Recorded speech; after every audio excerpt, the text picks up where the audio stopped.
यार ये क्या बात हुई, डीएसए नहीं सॉल्व करना पड़ेगा क्या? ऐसी प्लेसमेंट हो जाएगी? अगर जवाब जानना है तो चलो फिर वीडियो में।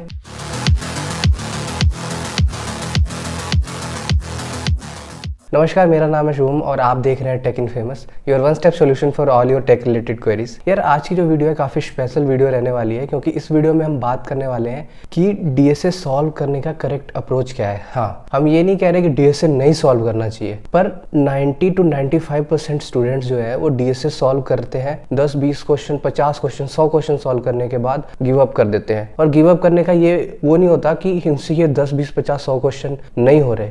इनसे ये है कि 100 क्वेश्चन करने के बाद भी 101वां क्वेश्चन जो है वो ये अटेम्प्ट नहीं कर पा रहे, इनको सोल्यूशन देखना ही पड़ता है। तो इसी के साथ हम अपने डिस्कशन को आगे बढ़ाते हैं और हम लेंगे 3 पर्सन की एग्जांपल यहाँ पे, पर्सन ए, पर्सन बी, पर्सन 3, और तीनों पर्सन्स के हम अप्रोचेस को कंपेयर करेंगे डेटा स्ट्रक्चर सॉल्व करने के। ठीक है, तो शुरू करते हैं यार अपनी वीडियो को और पर्सन ए से शुरू करते हैं। पर्सन ए जो है वो क्वेश्चंस उठाता है, 10 मिनट तक क्वेश्चन पे दिमाग लगाता है, उसके बाद फिर वो सॉल्यूशन पे जंप कर जाता है। अगर उससे उस 10 मिनट में अप्रोच नहीं समझ में आ रही या उससे सॉल्यूशन नहीं लिखा जा रहा तो वो सीधे सॉल्यूशन पे जंप कर जाता है। सॉल्यूशन देख के फिर उसको टाइप करके लिख लेता है और कह के कि हाँ अब समझ में आ गया, अब अगला क्वेश्चन खुद से करेंगे। ये अप्रोच है पर्सन ए की। पर्सन बी की अप्रोच है कि वो सेम वे में 10 मिनट की जगह आधा घंटा या 1 घंटा देता है, डिफरेंट एल्गोरिथम सोचता है, एल्गोरिथम लिखता है और फिर उनको एग्जीक्यूट करके देखता है। आधे घंटे में अगर उससे क्वेश्चन नहीं हो रहा तो सोल्यूशन पे जंप कर जाता है, सोल्यूशन को थॉरली देख के समझ के उसके बाद उसको इम्प्लीमेंट करता है और फिर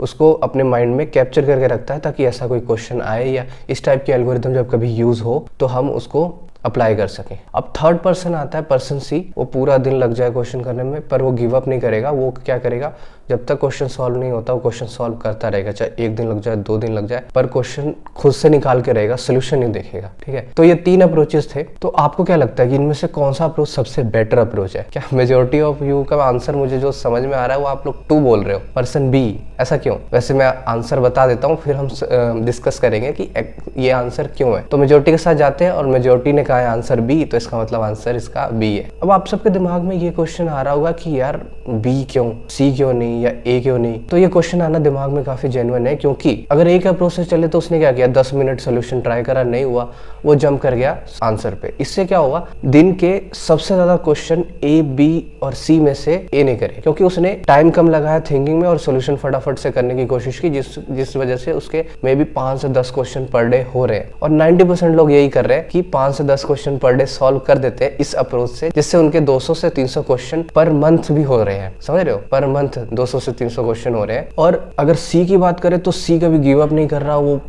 चाहे 2 दिन लग जाए क्वेश्चन सॉल्व करने में फिर भी क्वेश्चन सॉल्व कर रहा है, जिससे उसकी प्रॉब्लम सॉल्विंग एबिलिटी बढ़ सकती है, सोचने की शक्ति बढ़ सकती है। फिर भी सी का जो अप्रोच है वो कंसिडरेबल क्यों नहीं? तो चलो बी के आंसर देने के लिए ए और सी में ही हम फॉल्ट या गलतियां निकालते हैं, उससे आपको अपने आप पता चल जाएगा कि बी का अप्रोच सही क्यों है। ठीक है, तो ए का अप्रोच गलत इसलिए है क्योंकि उसने दिमाग लगाया ही नहीं। Data structure is all about problem solving skills, और अगर आप 10 मिनट से ज्यादा किसी प्रॉब्लम पे दिमाग नहीं लगा रहे तो होगा ये कि जब एक नया क्वेश्चन आपके पास आएगा तो उसमें भी आप 10 मिनट से ज्यादा दिमाग नहीं लगा पाओगे और 10 मिनट में ही गिव अप कर दोगे।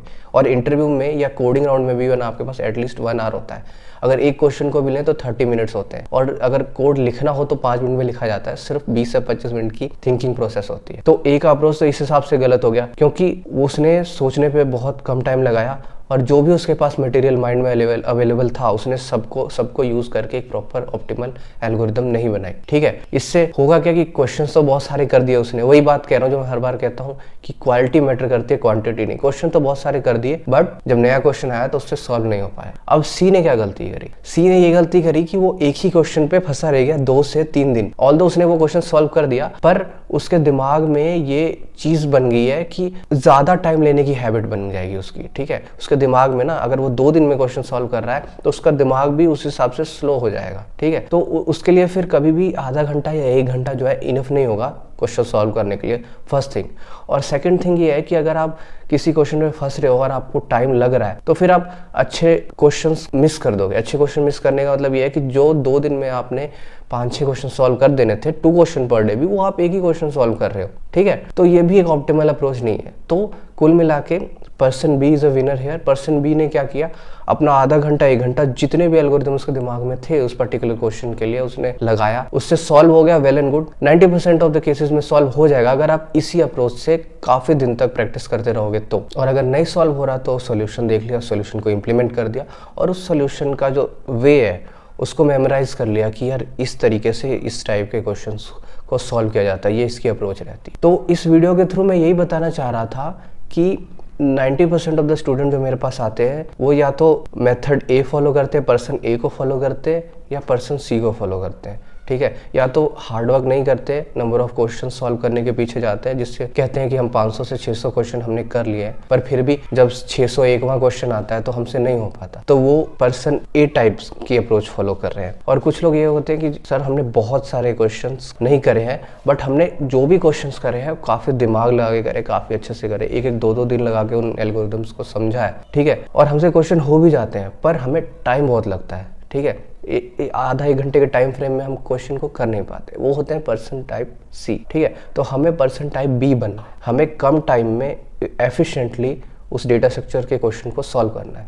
तो यही इस वीडियो का मोटिव था कि डेटा स्ट्रक्चर को सॉल्व करते हुए हमें टाइम वेस्ट नहीं करना है। ए भी टाइम वेस्ट कर रहा है, सी भी टाइम वेस्ट कर रहा है, तो इसलिए while solving a data structure we should not waste our time, we should focus on the quality of question and also focus on our time, कि कम से कम टाइम में अच्छे से अच्छे क्वेश्चन करने की कोशिश। तो यार यही थी हमारी आज की वीडियो, होप आपको अच्छी लगी हो और इन्फॉर्मेटिव लगी हो। अगर आपको ये वीडियो अच्छी लगी है, इन्फॉर्मेटिव लगी है, तो please like the video, share the video and please subscribe to our channel. Will try our best to bring more and more informative videos to you in future. Till then, bye bye and have a nice day. Keep learning, keep growing.